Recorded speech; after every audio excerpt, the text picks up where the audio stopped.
क्या एजेंसियों की अदालती मामलात पर मुदाखलत, 2018 की तनाब भी जारी। जज के बेडरूम में वीडियो रिकॉर्डिंग के आलात फिक्स, अदलिया भी स्कैंडलाइज।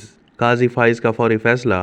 अंसार अब्बासी का कॉलम निगार अंसार अब्बासी अपने कॉलम में लिखते हैं कि इस्लामाबाद हाई कोर्ट के 6 जजों ने पाकिस्तान की सबसे बड़ी खुफिया एजेंसी पर बड़े संगीन इल्ज़ामात आयद कर दिए हैं।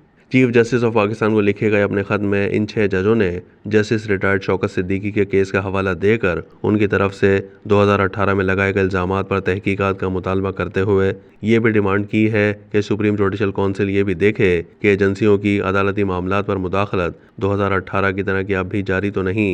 अपने ख़त में इन 6 जजों ने मुख्तलिफ वाक़यात का जिक्र करते हुए लिखा है कि मुबैना तौर पर किस तरह जजों पर खुफिया एजेंसियों की तरफ से उन पर दबाव डाला जा रहा है। उनके करीबी अजीज़ों को हिरासा और उन पर तशद्दुद तक किया गया। एक जज के सरकारी घर के बेडरूम और ड्राइंग रूम में वीडियो रिकॉर्डिंग के आलात फिक्स किए गए। इस खत ने एक भौचाल सा पैदा कर दिया है। अगर एक तरफ तहरीक इंसाफ इन जजों को हीरो बनाकर पेश कर रही है और ये मुतालबा कर रही है कि 6 जजों के खत के बाद इमरान खान के खिलाफ दी गई तमाम सजाओं को कलअदम करार दिया जाए, तो दूसरी तरफ नून लीग के रहनुमाओं की तरफ से इन जजों को अपना माजी याद करवाया जा रहा है, जब उनमें से कुछ मुबैना तौर पर किसी के दबाव पर नून लीगियों के खिलाफ फैसले देते थे। ख्वाजा सादर रफ़ीक ने याद कराया है कि चंद साल पहले जब वो और उनके भाई इस्लामाबाद हाई कोर्ट राहदारी जमानत के लिए आए तो उनका जजों ने मजाक उड़ाया था।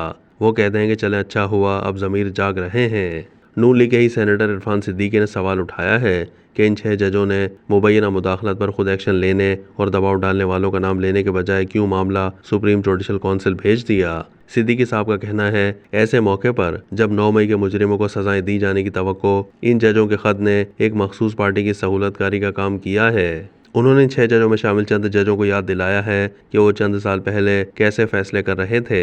बार काउंसिल्स की तरफ से उन जजों के खत लिखे जाने को सराहा जा रहा है, जबकि एक वकील साहब ने सुप्रीम कोर्ट में दरख्वास्त डाल दी है कि इन जजों के खत की तहकीकात के लिए जुडिशल कमीशन बनाया जाए। इस दरख्वास्त में इल्ज़ाम लगाया गया है कि ये खत तयशुदा मंसूबे के तहत लिखा गया जिसने अदलिया को स्कैंडलाइज किया।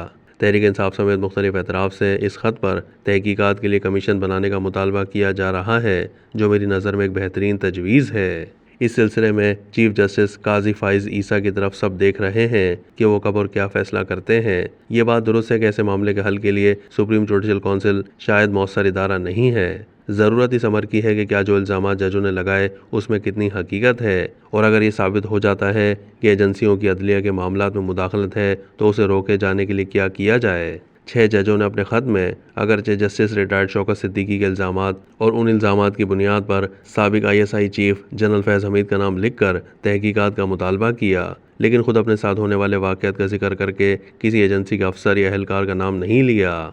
इन जजों के खत से यह तासुर उभरता है कि उनको अपने chief justice Islamabad high court पर एतमाद नहीं है। एक बात जो मैंने महसूस की कि जस्टिस शौकत सिद्दीकी के हवाले से आज जो बात की जा रही है वो माजी में इन जजों और सुप्रीम कोर्ट और हाई कोर्ट के दूसरे जजों की तरफ से क्यों नहीं की गई।